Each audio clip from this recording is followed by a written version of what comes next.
நீங்கள் பார்த்து கொண்டிருப்பது உஸ்தாத் மதுரை முஜாஹித் மனம் கவரும் சொற்பொழிவு. இது மார்க்கம் மற்றும் சமுதாயத்திற்கான குரல். அஸ்ஸலாமு அலைக்கும் வரஹ்மத்துல்லாஹி வபரகாத்துஹு. இன்னல் ஹம்துலில்லாஹி நஹ்மதுஹு வ நஸ்தஈனுஹு வ நஸ்தக்ஃபிருஹு வ நஊது பில்லாஹி மின் ஷுரூரி அன்ஃபுஸினா வ மின் ஸய்யிஆத்தி அஅமாலினா. மன் யஹ்திஹில்லாஹு ஃபலா முடில்ல லஹு வ மன் யுضلل ஃபலா ஹாதிய லஹு வ அஷ்ஹது அன் லா இலாஹா இல்லல்லாஹு வஹ்தஹு லா ஷரீக லஹு வ அஷ்ஹது அன்ன முஹம்மதன் அப்துஹு வ ரசூலுஹு. அம்மா பஅத். قال الله تعالى في القرآن العظيم: أعوذ بالله من الشيطان الرجيم. بسم الله الرحمن الرحيم. يا أيها الذين آمنوا اتقوا الله حق تقاته ولا تموتن إلا وأنتم مسلمون. يا أيها الناس اتقوا ربكم الذي خلقكم من نفس واحدة وخلق منها زوجها وبث منهما رجالا كثيرا ونساء واتقوا الله الذي تساءلون به والأرحام إن الله كان عليكم رقيبا. ويا أيها الذين آمنوا اتقوا الله وقولوا قولا سديدا يصلح لكم أعمالكم ويغفر لكم ذنوبكم ومن يطع الله ورسوله فقد فاز فوزا عظيما. அன்பார்ந்த இஸ்லாமிய சகோதர சகோதரிகளே, அல்லாஹு தாலா அவனுடைய வேதமான அல் குர்ஆனில் நமக்கு அல்லாஹ் படைத்திருக்கக்கூடிய மரணத்தை பற்றி நமக்கு பெரும் படிப்பினையாக அல்லாஹ் குர்ஆனில் சொல்லி காட்டுகிறான். குல்லு நப்சின் தாயிகத்துல் மவுத், ஒவ்வொரு ஆத்மாவும் மரணத்தை அடைந்தே தீரும் என்று அல்லாஹ் குர்ஆனில் சொல்லி காட்டுகிறான். குல் இன்னல் மௌத்தல்லதி தஃபிர்ரூன மின்ஹு ஃபஇன்னஹு முலாகீக்கும் சும்ம துரத்தூன இலா அலிமில் கைபி வஷ்ஷஹாதத்தி ஃபயுனப்பிஉக்கும் பிமா குன்தும் தஅமலூன். அல்லாஹ் சொல்லுகிறான், நபியே நீர் கூறுவீராக, எந்த மரணத்தை விட்டும் நீங்கள் விருண்டு ஓடுகிறீர்களோ அந்த மரணம் உங்களை நிச்சயமாக சந்திக்கும். அந்த மரணம் நிச்சயமாக உங்களுக்கு வரக்கூடியது.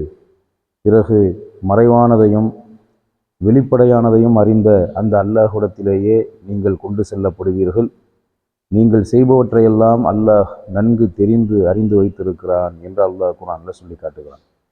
அப்போ அல்லாஹ் விதித்த, அவன் படைத்த மரணம் என்பது நம் எல்லோருக்குமே விதிக்கப்பட்டு இருக்கிறது. அல்லாஹு தாலா நம்மை படைத்ததை பற்றி குர்ஆனில் சொல்லும்போது சூரா முல்க் 67வது சூறாவான முல்க் சூறாவில் உள்ள 2வது ஆயத்தில் அல்லாஹ் சொல்லுகிறான், அல்லதி ஹலக்கல் மௌத்த ஒல் ஹயாத்த லியபுலுவக்கும் ஐயுக்கும் அஹ்சனு அமலா. நாம் தான் உங்களுக்கு மரணத்தையும் வாழ்வையும் படைத்தோம். உங்களில் அழகிய செயலுக்குரியவர்கள் யார் என்பதை சோதிப்பதற்காக நாமே மரணத்தையும் வாழ்வையும் படைத்தோம் என்று அல்லாஹ் குர்ஆனில் சொல்லி காட்டுகிறான். அப்போ மௌத்தை படைத்த அல்லாஹ் முதலில் மௌத்தை படைத்ததாக, பிறகு வாழ்வை படைத்ததாக, மௌத்தையும் வாழ்வையும் அல்லாஹ் படைத்தது நம்மில் அழகிய செயலுக்குரியவர்கள் யார், நற்செயலுக்குரியவர்கள் யார், அழகான அந்த நல்ல அமல்களுக்குரியவர்கள் யார் என்பதை சோதிப்பதற்காகத்தான் அல்லாஹ் மௌத்தை படைத்ததாக, வாழ்வை படைத்ததாக தன்னுடைய வேதமான அல் குர்ஆனில் சூரா முல்கில் 2வது வசனத்தில் அல்லாஹ் இதை நமக்கு படிப்பினையாக சொல்லி காட்டுகிறான். அப்போ நமக்கு வரக்கூடிய மரணங்கள் இருக்கிறதே, அது எந்த விதத்தில் வருகிறதோ, எப்படி வருகிறதோ, அந்த எல்லா மரணங்களும் அல்லாஹ் நமக்கு ஏற்படுத்தியது, அல்லாஹ் நமக்கு விதித்தது என்பதை நாம் உணர்வதற்கு கடமைப்பட்டிருக்கிறோம். உங்களுக்கு பல விதங்களில் நாம் தான் மரணத்தை ஏற்படுத்துகிறோம். அதாவது பல விதங்களில் அல்லாஹ் படைத்திருக்கக்கூடிய அந்த மௌத்து, அல்லாஹ் விதித்த அந்த மௌத்து பல விதங்களில் வருகிறது என்று சொன்னால் அதை நாம் தான் விதித்திருக்கிறோம், ஏற்படுத்தி இருக்கிறோம் என்று அல்லாஹ் குர்ஆனில் சொல்லி காட்டுகிறான். ஒரு மூமீனான மனிதன் எந்த நிலையில் மரணித்தாலும் அவனுக்கு எப்பேற்பட்ட மிக குரூரமான, மிக கடினமான மரணம் வந்தாலும் ஒருவன் மூமீனாக மரணிக்கும் போது அவன் நிச்சயமாக அல்லாஹுவால் பொருந்தி கொள்ளப்பட்டவனாகவே மரணிக்கிறான். அல்லாஹ்வை ஈமான் கொண்ட உண்மையான மூமீனான ஒரு மனிதனுக்கு அவன் மூமீனாக வாழக்கூடிய நிலையில் அல்லாஹ் அவனுக்கு விதித்த அந்த மரணம் வந்து விடுமேயானால் அல்லாஹ்வுக்கு கீழ்ப்படிந்த, நபி அவர்களுக்கு கீழ்ப்படிந்த, அனைத்து இணை வைப்பு ஷிர்கான காரியங்களை விட்டும் விலகி இருக்கக்கூடிய ஈமான்தாரியான ஒரு மூமின் அவன் நெருப்பெறிந்து மரணித்தாலும் அல்லது கடுமையான பார்ப்பதற்கே அச்சுறுத்துவது போன்ற ஒரு கொடிய நிலையில் மரணித்தாலும் அது உலகத்தை பொறுத்தவரை அந்த மரணம் கொடிய நிலையில் ஏற்பட்டது என்று மக்கள் சொல்வார்கள். மிக கடுமையான இந்த மாதிரி மரணம் யாருக்குமே வரக்கூடாது என்றெல்லாம் மக்கள் பேசுவார்கள். ஆனால் ஒருவன் மூமீனாக மரணிக்கும் போது அவன் எப்பேற்பட்ட சூழ்நிலையில் மரணித்தாலும் அவன் மூமீனாக, உண்மையான மூமீனாக மரணிப்பானேயானால் அவனுக்கு அல்லாஹ் தந்திருக்கக்கூடிய அந்த மரணம் பார்ப்பதற்கு ஒரு வித்தியாசமான விகாரமாக இருந்தாலும் அல்லாஹுவால் பொருந்தி கொள்ளப்பட்ட நிலையில்தான் ஒவ்வொரு மூமினும் மரணத்தை தழுவுகிறான் என்பதை அல்லாஹ் தன்னுடைய வேதமான அல் குர்ஆனில் சொல்லி காட்டுகிறான். அல்லாஹ்வை ஈமான் கொண்ட ஒவ்வொரு மூமினான ஆணும் பெண்ணும் அல்லாஹுவால் பொருந்தி கொள்ளப்பட்ட நிலையில்தான் மரணத்தை தழுவுகிறார்கள் என்பதை மார்க்கம் நமக்கு தெளிவாக சொல்லி காட்டுகிறது.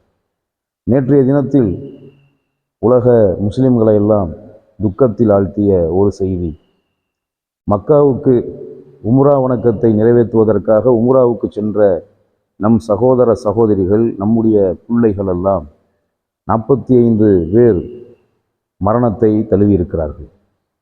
அதாவது நமது இந்திய நாட்டைச் சேர்ந்த இந்தியர்களான தெலுங்கானா மாநிலத்தைச் சேர்ந்த ஒரு 54 பேர், அதாவது 50க்கும் மேற்பட்ட 54 அல்லது 55 என்ற கணக்கில் ஒரு 54 பேர்கள் தெலுங்கானாவைச் சேர்ந்த முஸ்லிம்கள் உம்ரா வணக்கத்தை நிறைவேற்றுவதற்காக மக்காவுக்கு செல்லுகிறார்கள். கடந்த 9ஆம் தேதி மக்காவுக்கு போயிருக்கிறார்கள் உம்ராவை நிறைவேற்றுவதற்கு.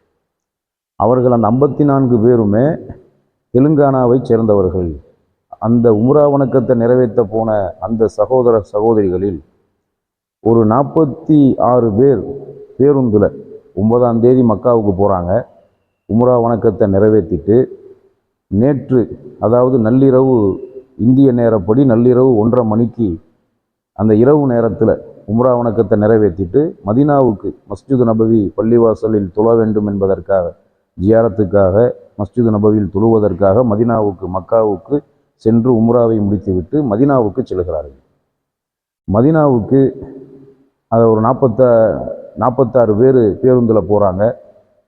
வந்தவங்களில் மீதி 8 பேர் அவங்க பேருந்தில் போகலை. 4 பேர் மதீனாவுக்கு போகாமல் மக்காவிலேயே தங்கிட்டாங்க. மீதி 4 பேர் காரில், தனிப்பட்ட முறையில் காரில் அவங்க மதீனாவுக்கு போயிருக்காங்க. அப்போ 46 பேர் பேருந்தில் பயணம் செஞ்சு இரவு நேரத்தில் மதீனாவை, மக்காவிலிருந்து மதீனாவை நோக்கி பேருந்து சென்று கொண்டு இருக்கிறது. எதிர் திசையில் வந்த ஒரு டீசல் ஏற்றி கொண்டு வந்த டேங்கர் லாரி பஸ்ஸு மீது மோதி, பேருந்து டேங்கர் லாரியின் மீது மோதியதா அல்லது டேங்கர் லாரி பேருந்தின் மீது மோதியதா என்று தெரியவில்லை. ஒரு கோரமான விபத்து ஏற்பட்டு பேருந்து தீப்பிடிச்சு எரிஞ்சு அந்த 46 பேர் தெலுங்கானா மாநிலத்தைச் சேர்ந்த உம்ராவுக்கு போன நம் சகோதர சகோதரிகளில் 46 பேர் பயணித்த அந்த பஸ்ஸு தீப்பிடிச்சு எரியுது. அதில் ஒருத்தர் மட்டும் சுதாரிச்சு, இரவு நேரங்கிறனால எல்லாம் தூங்கிக்கிட்டு போயிருக்காங்க, உறங்கிக்கிட்டு போயிருக்காங்க. ஒருத்தர் மட்டும் கண்ணாடியை உடைச்சி வெளியே குதித்து உயிர் தப்பியிருக்கார். அதாவது தீக்காயங்களோடு ஒருத்தர் உயிர் தப்பிச்சிட்டார். மீதி உள்ள 45 பேருமே மரணத்தை தழுவியிருக்கிறாங்க. இந்த 45 பேரில் 18 பேர் பெண்கள், 10 பேர் குழந்தைகள். 18 பெண்கள், 10 குழந்தைகள் உட்பட ஆண்கள் எல்லோரையும் சேர்த்து 45 பேர் மரணிச்சிருக்காங்கங்கிற செய்தி நமக்கு கிடைச்சிருக்கு. இந்த 18 பெண்கள், 10 குழந்தைகள், ஆண்கள், பெரியவங்கள்லாம் சேர்த்து 45 பேர் மரணத்தை தழுவியிருக்காங்க. இந்த மரணம் என்பது நமக்கெல்லாம் ஒரு மிக பெரும் படிப்பினை. அல்லாஹு தஆலா அவனுடைய வேதமான அல் குர்ஆனிலே சொல்லுகிறார், பல் துக்ஸிரூனல் ஹயாத்த துன்யா வல் ஆஹிரத்து கைரு வஅப்கா. இந்த துனியா வாழ்வை நீங்கள் விரும்புகிறீர்கள், இந்த உலக வாழ்க்கையை நீங்கள் நேசிக்கிறீர்கள். ஆனால் அல்லாஹ்விடத்தில் சிறப்பானது, நிலையானது மறுமை வாழ்க்கைதான். அல்லாஹ் நமக்கு தந்திருக்கக்கூடிய, மூமின்களுக்கு தந்திருக்கக்கூடிய வாழ்க்கையில் சிறப்பான வாழ்க்கை, நிரந்தரமான வாழ்க்கை மறுமை வாழ்க்கை. இந்த உலக வாழ்க்கையை நாம் எவ்வளவு நேசித்தாலும், எவ்வளவுதான் விரும்பினாலும் இது நமக்கு நிரந்தரமும் இல்லை, சிறப்பும் இல்லை. நமக்கு சிறப்பானது, நிரந்தரமானது ஆகிரத் வாழ்க்கை, மறுமை வாழ்க்கை. அதுதான் சிறப்பானது, நிரந்தரமானது என்று அல்லாஹ் குர்ஆன்ல சொல்லி காட்டுகிறான். இன்னும் அல்லாஹ் சொல்லுகிறான், இந்த உலக வாழ்க்கை வீணும் விளையாட்டுமே அன்றி வேறில்லை. பயபக்தி உடையவர்களுக்கு மறுமையின் வீடே மிக மேலானது. யார் அல்லாஹுவை பயந்து கொண்ட மூமின்களாக, முத்தக்கின்களாக இருக்கிறார்களோ, அந்த மூமின்கள் முத்தக்கின்களுக்கு மறுமை வீடே மிக மேலானது, உயர்வானது. இந்த உலக வாழ்க்கை வீணும் விளையாட்டுமே அன்றி வேறில்லை என்று அல்லாஹ் குர்ஆன்ல சொல்லி காட்டுகிறான். அத்துன்யா சிஜ்ஜின் முக்மின் வ ஜன்னத்துல் காஃபிர். மூமின்களுக்கு இந்த உலக வாழ்க்கை சிறைச்சாலையாக இருக்கிறது, காஃபிர்களுக்கு இந்த துனியா வாழ்க்கை சொர்க்கமாக இருக்கிறது என்று அல்லாஹ்வுடைய நபி அவர்கள் சொன்னார்கள். மூமின்களுக்கு இந்த துனியா வாழ்க்கையை சிறைச்சாலையாகவும், காஃபிர்களுக்கு இந்த துனியா வாழ்க்கையை சொர்க்கமாகவும் அல்லாஹ் ஏற்படுத்தி இருக்கிறான் என்று அல்லாஹ்வுடைய நபி பெருமானார் ஸல்லல்லாஹு அலைஹி வஸல்லம் சொன்னார்கள். நாம் வாழுகிற இந்த உலக வாழ்க்கை சிறைச்சாலையை போன்றது, அற்பமானது, வீணானது, விளையாட்டானது, நிரந்தரமில்லாதது என்பதைத்தான் இந்த மரணம் நமக்கு காட்டுகிறது. ஏற்கனவே ஹஜ்ஜில், உம்ராவில் எத்தனையோ இன்சிடென்ட் நடந்து, விபத்து, தீ விபத்தில் இருந்து எத்தனையோ விபத்துகள் நடந்து, எத்தனையோ பல்லாயிரக்கணக்கான ஹஜ்ஜு பயணிகள், உம்ரா பயணிகள், உம்ரா வணக்கத்தை, ஹஜ்ஜு வணக்கத்தை நிறைவேற்ற சென்ற எத்தனையோ சகோதர சகோதரிகள் அந்த புனித ஹரம் ஷரீஃபில், அந்த புனிதமான புண்ணியம் தரக்கூடிய அல்லாவை வணங்குவதற்காக இந்த துனியாவில் முதலில் கட்டப்பட்ட அல்லாவின் ஆலயமான அந்த புனித ஹரம் ஷரீஃப் என்ற மஸ்ஜிதுல் ஹராம் பள்ளிவாசல், ஏனைய பள்ளிவாசல்களில் தொழுவதை விட அந்த மஸ்ஜிதுல் ஹராம் பள்ளிவாசலில் ஒருவர் 2 ரக்காத்து தொழுதால் 1,00,000 மடங்கு அதிகமான நன்மையை பெறுகிறார். அப்படி அல்லாஹ்வுடைய அருளும், அல்லாஹ் தரக்கூடிய பரக்கத்தான நன்மையும், அல்லாஹ்வுடைய அருளும் மன்னிப்பும் கிடைக்கக்கூடிய, அல்லாஹ்வை வணங்குவதற்காக கட்டப்பட்ட புனிதமான அந்த ஊரில் உள்ள புனிதமான ஒரு பள்ளிவாசலில் பல லட்சக்கணக்கான சகோதர சகோதரிகள் பல ஆண்டுகளாக மரணத்தை தழுவி இருக்கிறார்கள். அவர்களெல்லாம் அங்கு மரணிக்க வேண்டும் என்பது அல்லாஹ் ஏற்படுத்திய விதி. அந்த விதியை எந்த ஒரு மனிதனாலும் மாற்ற முடியாது. அல்லாஹ் ஏற்படுத்திய விதியை அல்லாஹ்வை தவிர வேறு யாருமே மாற்ற இயலாது, முடியாது என்பதைத்தான் இந்த மரணம் நமக்கு காட்டுகிறது. எத்தனையோ மரணங்கள் இதுவரை நடந்திருந்தாலும் இது ஒவ்வொரு மரணமும் ஆச்சரியமாகத்தான் இருக்கிறது. இது ஆச்சரியம் ஏற்பட்ட ஒரு மரணம். மரணித்த அந்த 45 சகோதர சகோதரிகளுக்கும் அவர்கள் எதுக்காக அவங்க சொந்த ஊர் தெலுங்கானா ஹைதராபாத்தில் இருந்து எதற்காக மக்காவுக்கு சென்றார்கள்? அல்லாஹ்வை வணங்க வேண்டும், உம்ரா வணக்கத்தை நிறைவேற்ற வேண்டும் என்ற எண்ணத்தில் அவர்கள் அந்த இஹ்லாஸான எண்ணத்தில் கிளம்பியிருக்கிறார்கள். அவர்கள் திரும்பி வருவதற்கு 23ஆம் தேதி தங்களின் சொந்த ஊருக்கு திரும்புவதற்கு ஏற்பாட்டையும் செய்து வைத்துட்டு தான் போயிருக்கிறார்கள். 9ஆம் தேதி போனவங்க, 9ஆம் தேதி சென்று அந்த இடத்துல இறங்கினவங்க இந்த மாதம் 23ஆம் தேதி திரும்ப வர்றதுக்கு உண்டான எல்லா ஏற்பாட்டையும் செஞ்சுட்டு தான் போயிருக்காங்க. அவர்கள் உம்ராவுக்கு கிளம்பும் பொழுது இப்படி ஒரு நிகழ்வு நடக்கும் என்று எதிர்பார்த்திருப்பார்களா? அவர்களுக்கு தெரியுமா? நிச்சயமாக தெரியாது. அதே போன்று பேருந்தில் உம்ரா வணக்கத்தை நிறைவேற்றி 9ஆம் தேதி 10ஆம் தேதியில் இருந்து நேற்று வரைக்கும் ஹரமில் இருந்து உம்ரா இபாதத்தை முடிச்சுட்டு நேற்று மதினாவுக்கு போகணுங்கிற எண்ணத்தில் மற்றொரு புனித பள்ளிவாசலான மற்ற பள்ளிகளில் தொழுவதை விட மஸ்ஜிதுல் நபவியில் தொழுதால், நபி அவர்கள் கட்டிய அந்த புனித பள்ளியில் தொழுதால் 1000 மடங்கு கூடுதலான நன்மைகளை அல்லாஹ் தருகிறான். உலகத்தில் 3 மஸ்ஜிதை தவிர வேறு எந்த மஸ்ஜிதுக்கும் நீங்கள் புனித பயணம் மேற்கொள்ளக்கூடாது என்று நபி அவர்கள் நமக்கு உத்தரவிட்டிருக்கிறார்கள். புனித காபாவுக்கும், புனித அக்ஸா மஸ்ஜிதுக்கும், புனித மஸ்ஜிது நபவி. அப்போ ஜெருசலத்தில் இருக்கக்கூடிய மஸ்ஜிதுல் அக்ஸா, மக்காவில் இருக்கக்கூடிய காபத்துல்லா, மதினாவில் இருக்கக்கூடிய மஸ்ஜிது நபவி, இந்த 3 பள்ளிகளை தவிர வேறு எந்த இந்த 3 பள்ளிகளை தவிர வேறு எந்த பள்ளி வாசலுக்கும் புனித பயணம் மேற்கொள்ளக்கூடாது என்று அல்லாஹ்வுடைய நபி அவர்கள் நமக்கு சொன்னார்கள். நாம் புனித பயணம் என்று நியத்து வைத்து செல்வதற்கு உகந்த அல்லாஹ்வுடைய இல்லங்கள் இந்த 3 பள்ளிகள். அப்போ மற்ற பள்ளிகளில் தொழுவதை விட மஸ்ஜிது நபவியில் தொழுதால் 1000 மடங்கு கூடுதலான நன்மைகளை பெற முடியும் என்று அல்லாஹ்வுடைய நபி அவர்கள் சொன்னதால் ஆர்வத்தோடு, ஆசையோடு, நன்மையை எதிர்பார்த்து அந்த புனித மதினா நகரத்தை பார்ப்பதற்கும், அந்த புனித மஸ்ஜிது நபவியை கண்குளிர பார்த்து அதிலே இபாதத்து செய்வதற்கும், அந்த சிறப்பான ஜியாராவை செய்வதற்கும் மக்காவிலிருந்து புறப்பட்ட சகோதர சகோதரிகளுக்கு தெரியாது இப்படி ஒரு நிகழ்வு நடந்து நாம் இப்படிப்பட்ட ஒரு விபத்தை சந்திப்போம் என்று தெரியாது. நன்மையை செய்ய போய் அல்லாஹ்வுக்காக அமல்களை செய்ய புறப்பட்டு அமல்களோடு அந்த மக்கள் மரணத்தை தழுவியிருக்கிறார்கள். எல்லாம் வல்ல அல்லாஹ் அந்த மக்களை பொருந்தி கொண்டு மரணித்த அந்த 45 உயிர்களையும் அல்லாஹு ரப்புல் ஆலமீன் பொருந்தி கொண்டு அவர்களுக்கு மறுமையிலே ஜன்னத்தை வழங்க வேண்டும் என்று அந்த மரணித்த நம் சகோதர சகோதரிகளுக்காக நம் பிள்ளைகளுக்காக நாம் அல்லாஹ்விடத்திலே துஆ செய்ய கடமைப்பட்டிருக்கிறோம். இதில் இன்னொரு வேதனை என்னவென்று சொன்னால், இந்த 45 பேர் மரணிச்சாங்களே, இவங்களில் 18 பேர் ஒரே குடும்பத்தை சேர்ந்தவங்க. 18 பேர் ஒரே குடும்பத்தை சேர்ந்தவங்க, 18 பெண்கள், 10 பிள்ளைங்க. அது இந்த 45 பேர் மரணத்தை தழுவியிருக்காங்க. மரணித்த அவர்களுக்கு அல்லாஹ் ஜன்னத்தை தர வேண்டும். பெரிய ஒரு வேதனை என்னன்னு சொன்னால், நாமளே இதை நினச்சி கவலைப்படுறோமே, வேதனைப்படுறோமே. இந்த 45 பேரை பறி கொடுத்துட்டு இருக்கக்கூடிய அவர்களின் குடும்பத்தார்களுடைய வேதனை எந்த அளவுக்கு இருக்கும்? அல்லாஹு ரப்புல் ஆலமீன் இவர்களை இழந்து வாழக்கூடிய இவர்களின் குடும்பத்தார்களுக்கு அழகிய பொறுமையை அல்லாஹ் வழங்க வேண்டும் என்று இவர்களின் குடும்பத்தார்களுக்காகவும் நாம் அல்லாஹ்விடத்தில் துஆ செய்ய கடமைப்பட்டிருக்கிறோம்.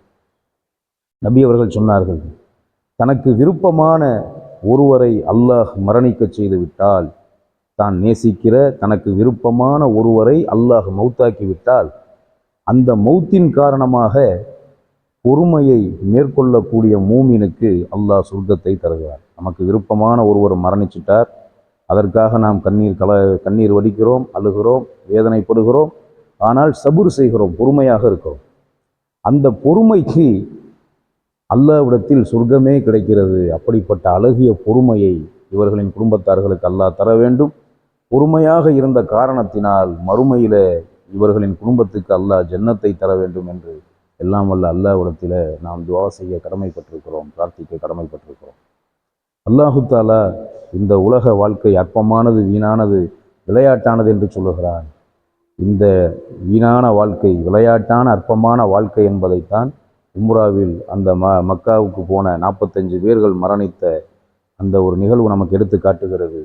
இது போன்ற மரணங்களை விட்டும் நபி அவர்கள் அல்லாஹ்விடத்திலே பாதுகாப்பு தேட சொல்லியிருக்கிறார்கள். திடீர் மரணம், இது போன்ற மரணத்தை விட்டும் அல்லாஹ்வுடைய நபி அவர்கள் பாதுகாப்பு தேட சொல்லியிருக்கிறார்கள். நாம் பாதுகாப்பு தேடுவதற்கும் இது போன்ற மரணங்கள் நிகழாமல் பாதுகாப்பு தேடுவதற்கும் நாம் கடமைப்பட்டிருக்கிறோம். அதே நேரத்தில் எப்படி நமக்கு மரணம் வந்தாலும் மூமினுக்கு வரக்கூடிய மரணம் அது சிறப்பானது என்பதுதான் மார்க்கம் நமக்கு சொல்லி காட்டுகிறது. அல்லாஹ் குர்ஆனில் சொல்லுகிறான், நம்மை சோதிப்பதாக உயிர்களை கொண்டும் நாம் சோதிக்கப்படுவோம் என்று அல்லாஹ் சொல்லுகிறான்.